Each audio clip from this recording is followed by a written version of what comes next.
നമസ്കാരം. മലയാളത്തിൻ്റെ സ്വന്തം ചാനൽ ശ്രീ ഫോർ എലിഫൻസിലേക്ക് ഒരിക്കൽ കൂടി സ്വാഗതം. നമ്മൾ ആനയടി ഗജമേളയെക്കുറിച്ച് ഒരു അധ്യായം ചെയ്തിരുന്നു. പക്ഷേ അതിൻ്റെ തൊട്ടടുത്ത ആഴ്ച കഴിഞ്ഞ ആഴ്ച നമുക്കതിൻ്റെ അടുത്ത അധ്യായം ഇടുവാൻ കഴിഞ്ഞില്ല. ചില പ്രശ്നങ്ങളുണ്ടായിരുന്നു. ഈ ആഴ്ച അതിൻ്റെ ബാക്കിയാണ്. ആനയടി ഗജമേളയെക്കുറിച്ച് കൂടുതലായിട്ട് പ്രത്യേകിച്ച് ഒന്നും പറയാനില്ല. ഒരുപാട് വർഷത്തെ അനുഭവങ്ങളുള്ള ആനകളുടെ രോഗവുമായി ബന്ധപ്പെട്ട് ഒരുപാട് വർഷത്തെ അനുഭവങ്ങളുണ്ട്. പക്ഷേ ഒന്ന് മാത്രമേ നിങ്ങളോട് പറയാനുള്ളൂ. ജീവിതത്തിൽ ഒരിക്കലെങ്കിലും മസ്റ്റായി കണ്ടിരിക്കേണ്ട ഒരു ഉത്സവമാണ് ആനയടി ഗജമേള. അത്രമാത്രം വണ്ടർഫുൾ എക്സ്പീരിയൻസസ്, ഒരിക്കലും മറക്കാനാവാത്ത അനുഭവങ്ങൾ. ആനയടി എന്ന ഗ്രാമം അങ്ങനെയുള്ള അനുഭവങ്ങളുമായാണ് നമ്മളെ കാത്തിരിക്കുന്നത്. നമ്മുടെ വീഡിയോസും നമ്മുടെ ചാനലുമൊക്കെ നിങ്ങൾക്ക് ഇഷ്ടമാവുന്നുണ്ടെങ്കിൽ ഇനിയും സബ്സ്ക്രൈബ് ചെയ്തിട്ടില്ലാത്തവർ സബ്സ്ക്രൈബ് ചെയ്താൽ നന്നായി. അതിനൊപ്പം തന്നെ ശ്രീ ഫോർ എലിഫൻസിൻ്റെ ഇൻസ്റ്റാഗ്രാം, ഫേസ്ബുക്ക് പേജുകൾ കൂടി ഒന്ന് ഫോളോ ചെയ്താൽ ഏറെ സന്തോഷം.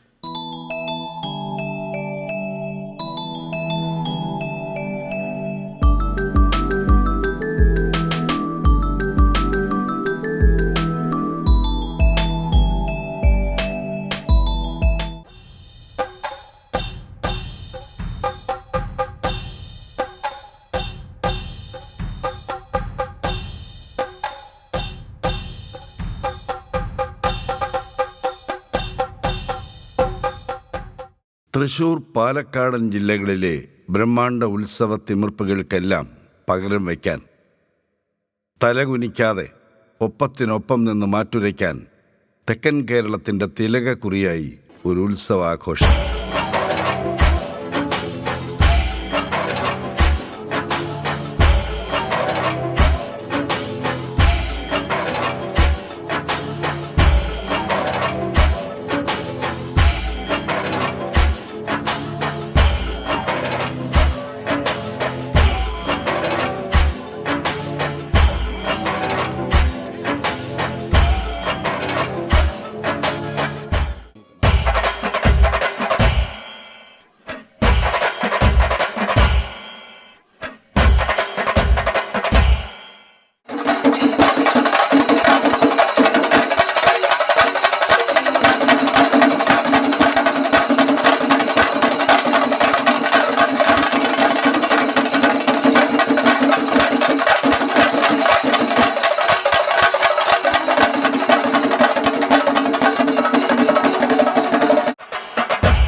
തിരുവിതാംകൂറിൻ്റെ ആനപ്പെരുമയുടെ ചരിത്രത്തിലെ സിംഹാസനവും സുവർണ കിരീടത്തിലെ പൊൻതൂവലുമായി ഒരത്ഭുത ഗജസംഗമം. ശൂരനാടിനും നൂറനാടിനും കടമ്പനാടിനും തെങ്ങമത്തിനും വള്ളിക്കുന്നത്തിനുമൊക്കെ നടുവിലായെന്നോണം സ്ഥിതി ചെയ്യുന്ന ആനയടി എന്ന കൊച്ചു ഗ്രാമത്തിലേക്ക് ആനക്കൂട്ടങ്ങൾ അണിയണിയായി ഒഴുകിയെത്തുന്ന സുദിനം.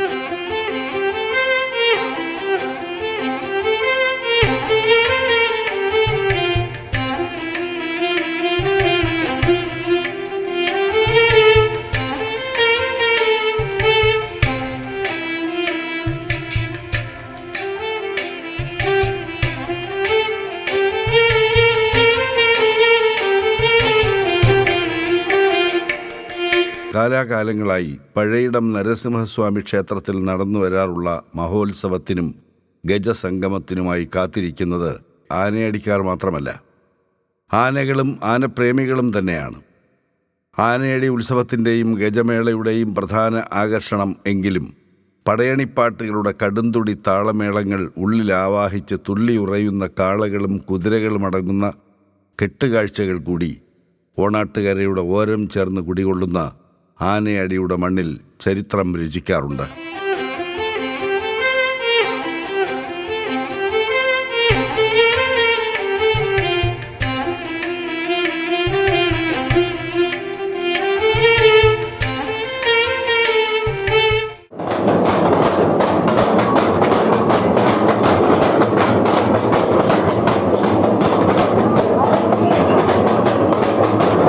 പ്രധാനമായും രണ്ട് തരത്തിലാണ് ആനയടി മേളയ്ക്കായി ആനകൾ രംഗത്തിറങ്ങുന്നത്. ഭക്തന്മാർ സമർപ്പിക്കുന്ന നേർച്ചയാനകളും പിന്നെ ഓരോ മേഖലകളായി കേന്ദ്രീകരിച്ച് ചെറുപ്പക്കാരുടെ നേതൃത്വത്തിലുള്ള സമിതികൾ മത്സരബുദ്ധിയോടെ അവതരിപ്പിക്കുന്ന ആനകളും. പലപ്പോഴും ഏത് ഗജരാജാവിനെയാണ് തങ്ങളുടെ ആനപ്പടയുടെ നേതൃത്വം ഏൽപ്പിച്ചു കൊണ്ടുവരുന്നത് എന്ന കാര്യം അവസാന നിമിഷം വരെ സസ്പെൻസായി സൂക്ഷിക്കാൻ ശ്രമിക്കുന്ന സമിതികളെയും ഇവിടെ കാണാൻ കഴിയും. ഇപ്പോൾ സ്വീകരണ ഘോഷയാത്രയ്ക്ക് തയ്യാറായി കാത്തുകിടക്കുന്ന 2 ആന ലോറികൾക്കിടയിലൂടെ നമ്മുടെ ക്യാമറ മെല്ലെ നീങ്ങുമ്പോൾ അത് അത്ര രസിക്കാത്ത മട്ടിൽ ഒരു വിദ്വാൻ, ഹലോ, ഇതാരോട് ചോദിച്ചിട്ടാ ഈ പടം പിടിക്കുന്നേ? എൻ്റെ മാനേജരോട് ചോദിച്ച് പെർമിഷൻ മേടിച്ചെടുത്താൽ മതി കേട്ടോ എന്ന മട്ടിൽ തുമ്പിക്കരം നീട്ടി വിലക്കാൻ ഒരു ശ്രമം.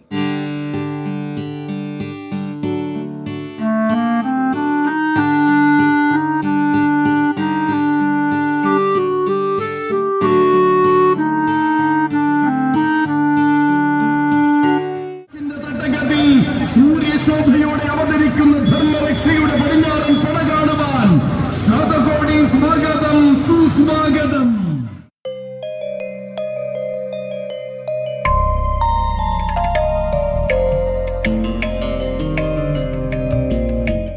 ഏതാനും മണിക്കൂറുകൾ കഴിഞ്ഞാൽ ജനലക്ഷങ്ങളെ കൊണ്ട് നിറയാനുള്ള പഴയിടം നരസിംഹസ്വാമി ക്ഷേത്രത്തിന് സമീപത്തായുള്ള ഈ വയൽ, കൊയ്ത്ത് കഴിഞ്ഞ ഈ പാടം പ്രേക്ഷകരും ഒന്ന് നേരത്തെ കണ്ടുവയ്ക്കുന്നത് നല്ലതാണ്.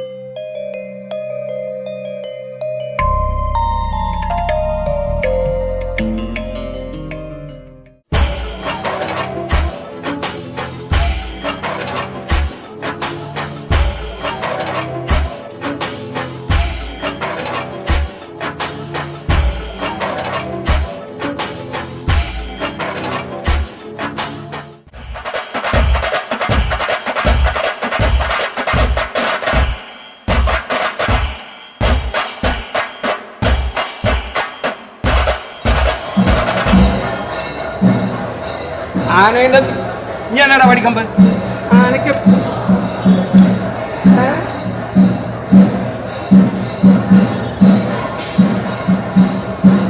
ക്ഷേത്രത്തിലേക്ക് എത്തിച്ചേരുന്ന ആനകൾക്കെല്ലാം ചെസ്റ്റ് നമ്പർ കൊടുത്ത് ഫസ്റ്റ് കോളും ഫൈനൽ കോളും വിളിച്ച ശേഷമാണ് പടനിലത്തിലേക്ക് ഇറക്കി വിടുന്നത്.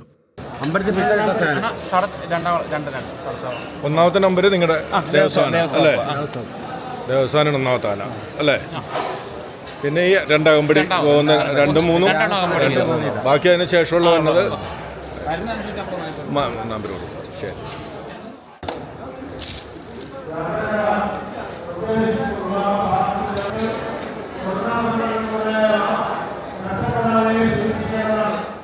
നരസിംഹമൂർത്തിയുടെ തിടമ്പേറ്റുന്ന അപ്പുവിന് 1-ാം നമ്പരും കൂട്ടാനകളായ രാജശേഖരന്മാർക്ക് 2, 3 നമ്പറുകളും മാറ്റിവെക്കപ്പെട്ട് കഴിഞ്ഞു.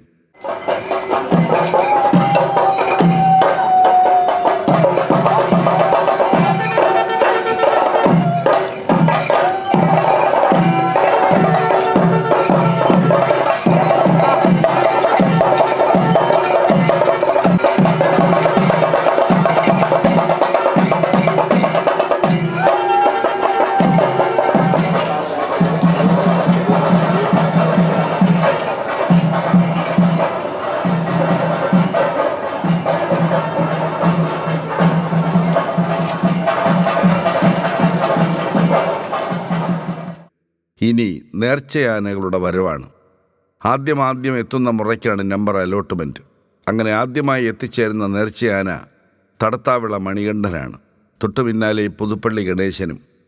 തുമ്പിക്കൈ ഉയർത്തി ചിഹ്നം വിളിച്ച് നരസിംഹമൂർത്തിയെ അഭിവാദ്യം ചെയ്യുന്ന ആന വലതുവശത്തെ ഗേറ്റിലൂടെ അകത്തേക്ക് കടന്ന് ക്ഷേത്രത്തിന് വലം വെച്ച് ഇടതുവശത്തെ ഗേറ്റിലൂടെ പുറത്തു വന്ന് ഗജമേള നടക്കുന്ന വയലിലേക്ക് നീങ്ങണം.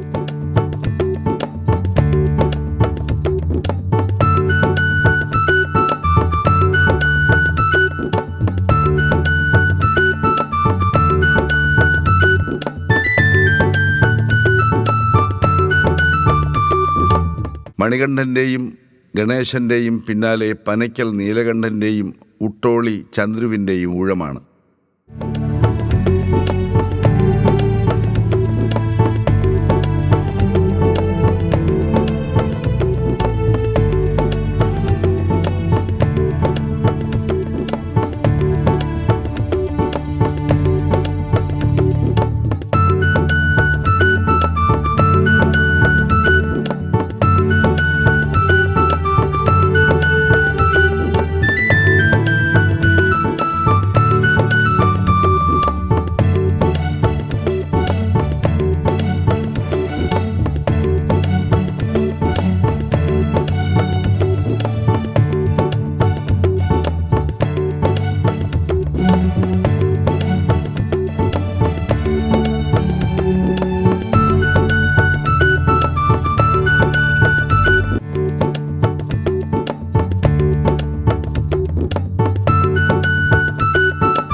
സമയം പോകുന്നതനുസരിച്ച് ഇപ്പോൾ ക്ഷേത്രത്തിന് മുന്നിലെ നടവഴിയിലൂടെ ആനകൾ ഒന്നിന് പിന്നാലെ മറ്റൊന്നെന്നോണം കടന്നു വരികയാണ്.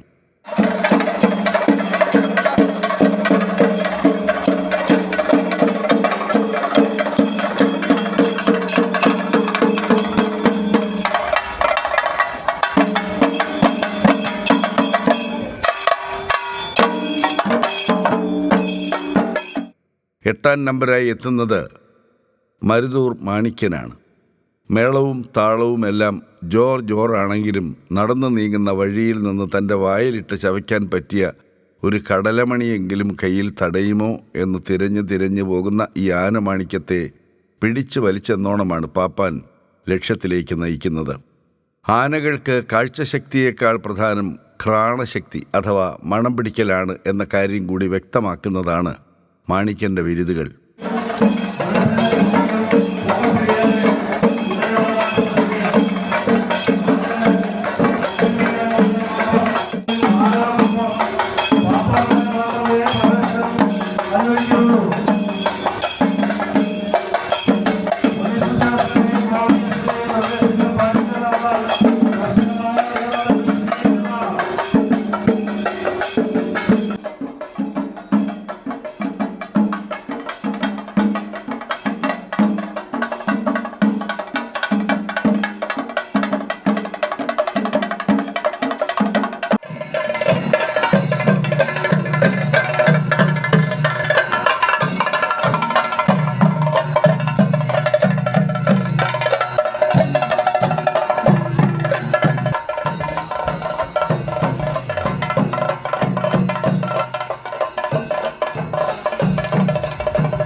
ലിസ്റ്റ് എഴുതി ചീട്ടാക്കി നമ്പർ കൊടുക്കുന്നവരും വനം വകുപ്പ് അധികൃതരും ക്ഷേത്രത്തിന് മുന്നിലെ അരയാൽ മുത്തച്ഛൻ്റെ ചുവട്ടിൽ വെച്ച് എല്ലാം ഒന്നുകൂടി സ്കാൻ ചെയ്താണ് അകത്തേക്ക് കടത്തിവിടുന്നത്. മാണിക്യന് പിന്നാലെ തോട്ടയ്ക്കാട്ട് കണ്ണനും പുത്തൂർ പാണഞ്ചേരി മഹേശ്വരനും മൗട്ടത്ത് രാജേന്ദ്രനുമാണ് കടന്നു വരുന്നത്.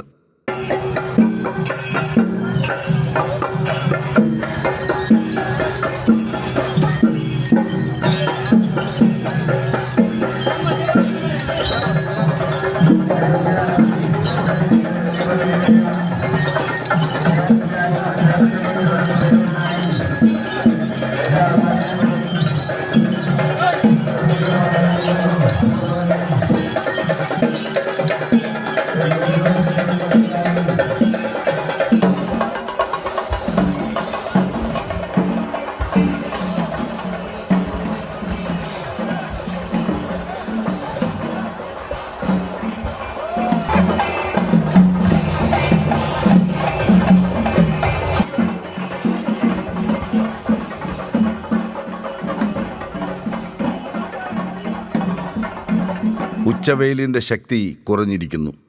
ഇപ്പോൾ അങ്ങ് അകലെ നിന്ന് ആനകൾ കടന്നു വരുന്ന നടവഴിയിലേക്ക് നോക്കിയാൽ നെല്ലിക്കാച്ചാക്കിൻ്റെ കെട്ടഴിഞ്ഞ പ്രതീതിയാണ്. വിശദമായി ഓരോരുത്തരെയും പിന്തുടർന്ന് ചിത്രീകരിക്കാനും കൗതുക വിശേഷങ്ങൾ തിരയുവാനുമുള്ള സാവകാശം തരാത്തത്രയും കനത്ത രീതിയിലുള്ള തള്ളിക്കയറ്റം. തുള്ളിക്കൊരു കുടമെന്ന കണക്കിന് ജനം ഒഴുകിയെത്തിക്കൊണ്ടിരിക്കുന്നു.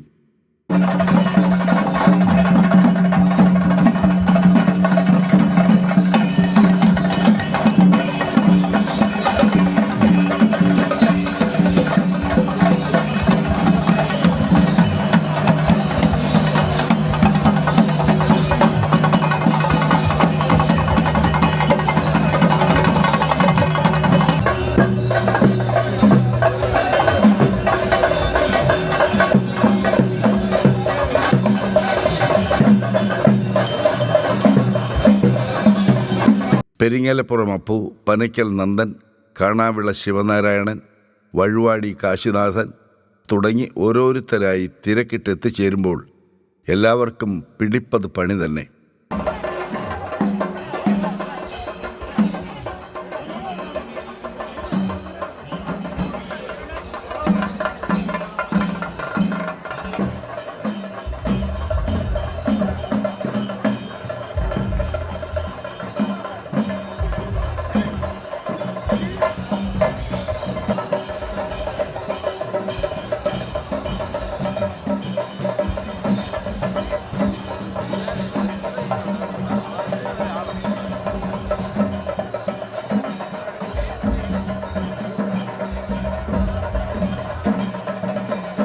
വയലിലേക്ക് ആനകൾ കടന്നു വരുന്ന വഴിയുടെ ഇരുവശങ്ങളിലുമായി ഉയർത്തിയിട്ടുള്ള ബാരിക്കേഡുകൾക്കകത്ത് സ്ഥാനം പിടിച്ചു കഴിഞ്ഞ ആനപ്രേമികൾ വഴുവാടി കാശിനാഥൻ ദൂരെ നിന്ന് ആ രാജവീഥിയിലൂടെ കടന്നു വരുന്ന ദൃശ്യങ്ങൾ ഈ വഴിയുടെ വലിപ്പവും നീളവും നമ്മെ ബോധ്യപ്പെടുത്തും.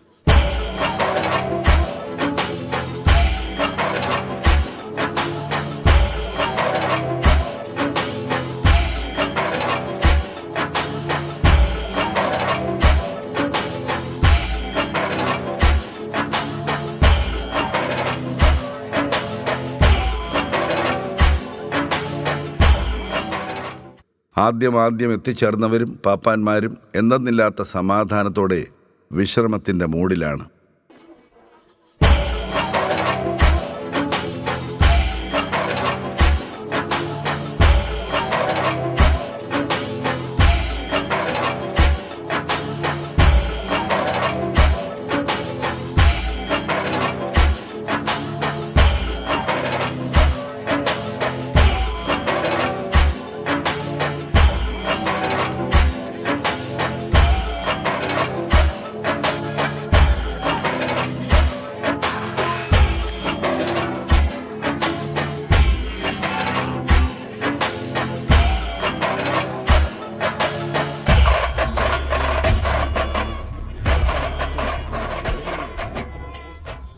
കൊയ്ത്ത് കഴിഞ്ഞ പാടത്ത് ചവിട്ടുമ്പോൾ കാലുകൾ പുതഞ്ഞു പോകുമോ എന്ന് കഴുത്തു മുഴുവൻ മണിമാലയിട്ട ഈ സുന്ദരന് ഒരു സന്ദേഹം.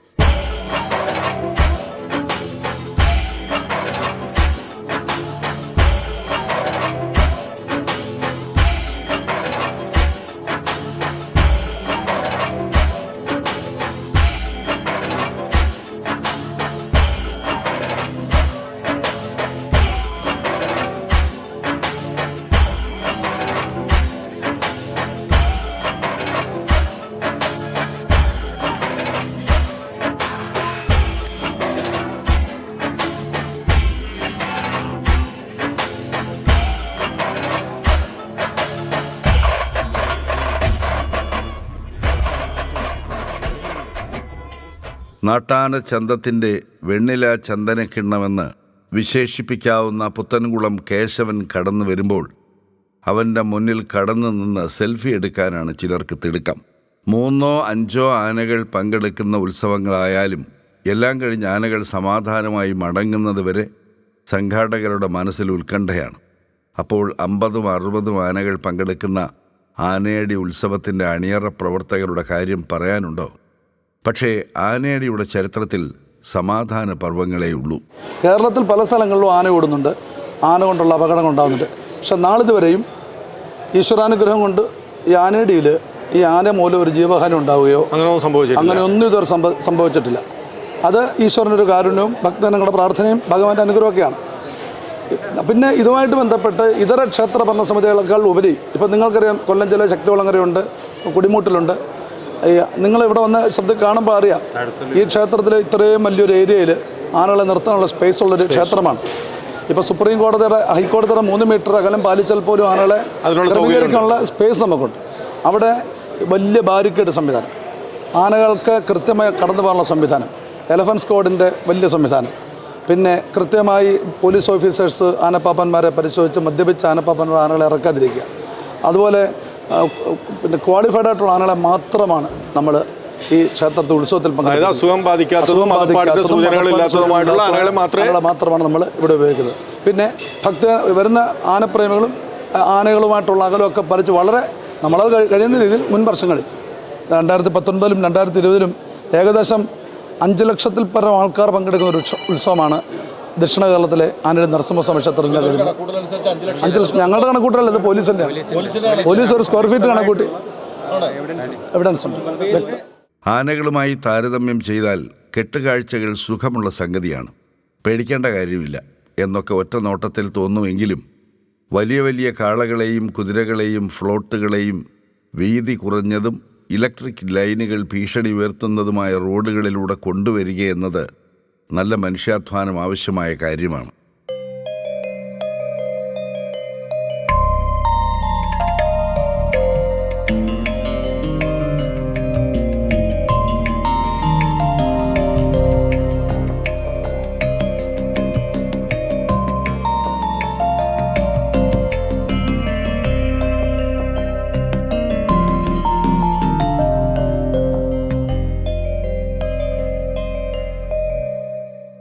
പനയന്നാർക്കാവ് കാളിദാസൻ്റെ ഒന്നാമനായി ഒപ്പമുള്ള അയ്യപ്പൻ്റെ കഥ ഒരു വേറിട്ട കഥ തന്നെയാണ്.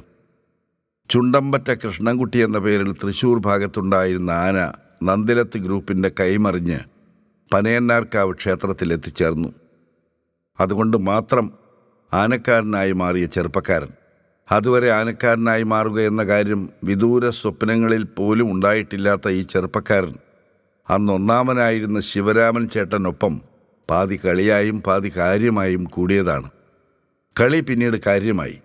ആനക്കാര്യം പിന്നീട് അയ്യപ്പൻ്റെ ജാതകത്തിൽ ഒട്ടിച്ചേരുകയും ചെയ്തു. കാളിദാസൻ്റെ ഒന്നാം പാപ്പാനായിരുന്ന ശിവരാമൻ ചേട്ടൻ കോവിഡ് കാലത്ത് അപ്രതീക്ഷിതമായി മരണമടഞ്ഞതോടെ കാളിദാസൻ്റെ ചുമതല അയ്യപ്പനിലേക്ക് എത്തിച്ചേരുകയും ചെയ്തു. ഇന്നിപ്പോൾ തൻ്റെ കാളിദാസനെയും കൊണ്ട് ആനയടി പുതിയിടം ക്ഷേത്രത്തിൻ്റെ തിരുനടയിലേക്ക് അയ്യപ്പൻ ചുവട് വയ്ക്കുന്നത് കാണുമ്പോൾ ഒരുപക്ഷെ കുറച്ചു വർഷങ്ങൾക്കപ്പുറം പനയന്നാർക്കാവിലേക്ക് അങ്ങനെ ഒരു ആന എത്തിയില്ലായിരുന്നു എങ്കിൽ ഈ അയ്യപ്പൻ ഈ നിമിഷം മറ്റേത് തൊഴിലിടത്തിലായിരിക്കും പ്രവർത്തിക്കുന്നത് എന്ന ചിന്തയായിരുന്നു മനസ്സിൽ. ഒന്നാമനായും രണ്ടാമനായും തീറ്റവെട്ടുകാരനായും ഒക്കെ ഓരോ ആനയ്ക്കും ഒപ്പം പണിയെടുക്കുന്ന ഓരോ മനുഷ്യനും ഇതുപോലെ എത്രയെത്ര കഥകൾ നമ്മോട് പറയാനുണ്ടാവും. ഈരാറ്റുപേട്ട അയ്യപ്പനെയും കൊണ്ട് ബാലാജിയും സംഘവും ഇപ്പോൾ നീങ്ങുകയാണ്. തിരുവനന്തപുരത്തെ 2000-ഓളം കുട്ടികൾ പഠിക്കുന്ന പ്രശസ്തമായ സ്കൂളിലെ വിദ്യാർത്ഥിയായിരുന്ന ബാലാജി ആനക്കാരനായി മാറിയതും ആരുടെ മനസ്സിനെയും ഒന്ന് പിടിച്ചു കുലുക്കുവാൻ പോകുന്നത് തന്നെയാണ്.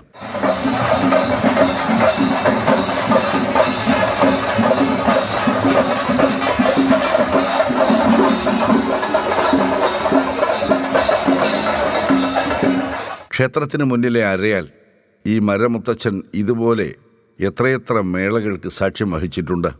തിരുവിതാംകൂറിൻ്റെ തട്ടകത്തിലെ എത്രയെത്ര ഗജപ്രമാണിമാരുടെ തിരുപ്പുറപ്പാടുകൾ കണ്ടു നിന്നിട്ടുള്ളവനാണ്. അച്ഛൻ്റെ മാറത്തെ തൂക്കുതൊട്ടിലിൽ ഞാന്നു കിടന്ന കടാകടിയൻ ആനക്കാഴ്ചകളിലേക്ക് കുഞ്ഞിക്കണ്ണുകൾ വിടർത്തുന്ന ആ പൂങ്കുരുന്ന് വളർന്ന് വലുതായി.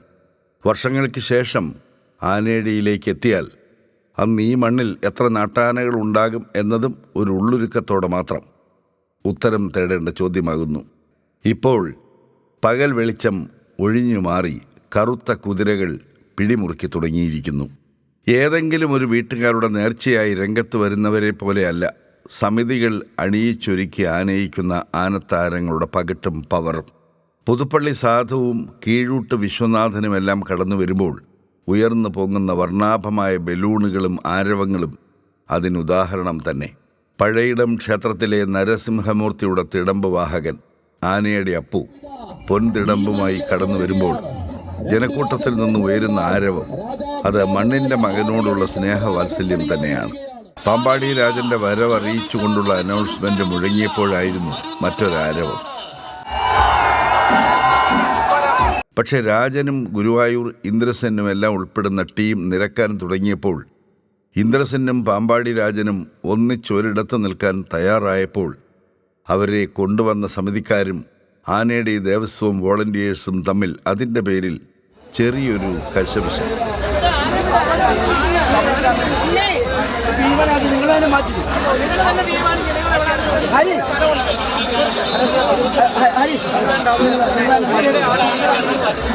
സമിതിക്ക് കൊടുക്കുന്ന ഒരു പ്രയോറിറ്റി കൊടുത്താൽ എല്ലാ സമിതി വേറെ ഒരു വീട്ടിലുള്ളതാണ് രണ്ടായിട്ട്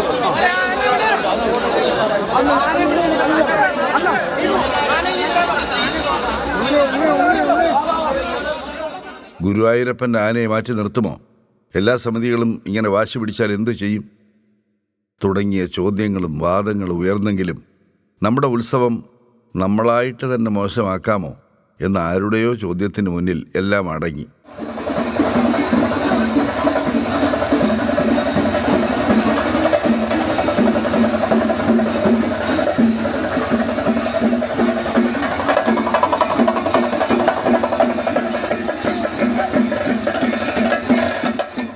അപ്പോഴേക്കും ആനയടി പഴയിടം നരസിംഹസ്വാമിയുടെ ആ പടനിരത്തിൻ്റെ ആവേശത്തിനും ആഹ്ലാദത്തിനും മേലെ ആകാശം മാത്രമായിരുന്നു അതിര്.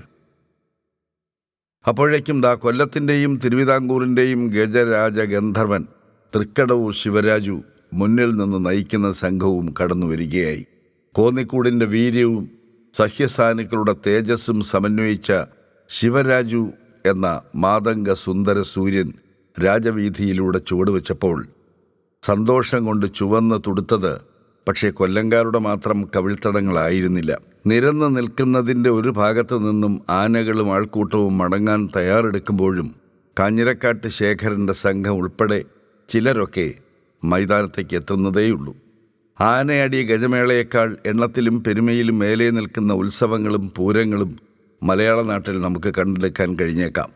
പക്ഷേ ഈ ഗജസംഗമത്തിനായി ഒത്തുകൂടുകയും നിലകൊള്ളുകയും ചെയ്ത ആനത്താരങ്ങളിലേക്ക് കണ്ണോടിക്കുമ്പോൾ മനസ്സിന് ഏറ്റവും സന്തോഷം പകർന്ന കാര്യം അത് ആനകളെ കൊണ്ട് തല പിടിപ്പിക്കുക എന്ന പേരിൽ താടയ്ക്ക് കുത്തി അവരുടെ സ്വൈര്യം കെടുത്തുന്ന ആ വേണ്ടാധീനം ഇവിടെ അങ്ങനെ കാണേണ്ടി വന്നില്ല എന്നത് തന്നെ. ആനയടി ഗജമേള നിങ്ങൾ ഇന്നേ വരെ കണ്ടിട്ടില്ലെങ്കിൽ ജീവിതത്തിൽ ഒരിക്കലെങ്കിലും നിശ്ചയമായും കണ്ടിരിക്കേണ്ടത് തന്നെയെന്ന് സസന്തോഷം സസ്നേഹം മനസ്സറിഞ്ഞ് റെക്കമെൻഡ് ചെയ്യുന്നു.